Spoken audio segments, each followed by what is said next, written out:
UGC అనగానే మనకు గుర్తొచ్చేది యూనివర్సిటీ గ్రాంట్స్ కమిషన్. మన ఇండియాలో ఉన్నటువంటి యూనివర్సిటీస్, హైయర్ ఎడ్యుకేషన్ ఇన్స్టిట్యూషన్స్ అన్నింటినీ కంట్రోల్ చేసేటటువంటి బాడీ ఈ యూజీసీ. ఈ 2026లో కొత్త రూల్స్ అండ్ రెగ్యులేషన్స్ తీసుకొని వచ్చింది ఈ యూజీసీ. ఈక్విటీ ప్రమోట్ చేయడం కోసం, అంటే ఎస్సీ, ఎస్టీ, ఓబీసీ ఎవరైతే వివక్షకి లోనవుతున్నారో, డిస్క్రిమినేషన్ లోనవుతున్నారో వాళ్ళని ప్రొటెక్ట్ చేసే విధంగా ఈ రెగ్యులేషన్ తీసుకొని వచ్చిందనమాట.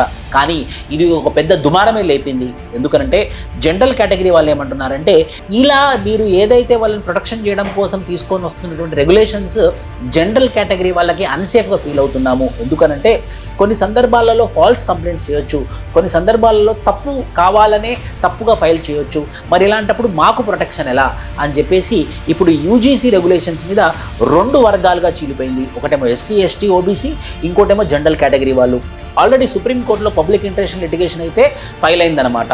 ఇలాంటి ఈక్విటీస్ తీసుకురావాలన్న మంచి సందర్భమే. కానీ at the same time upper category, ఏదైతే జనరల్ కేటగిరీ ఉన్నారో వాళ్ళకి ఎలాంటి ప్రొటెక్షన్స్ ఇస్తున్నారు, వాళ్ళకి ఎలాంటి సేఫ్ గార్డ్స్ ఇస్తున్నారు అన్నది కూడా చాలా ఇంపార్టెంటే. సో ఈ రెగ్యులేషన్స్ ఖచ్చితంగా అమలు కాకూడదు అని చెప్పేసి పెద్ద దుమారం అయితే లేసింది. Thank you.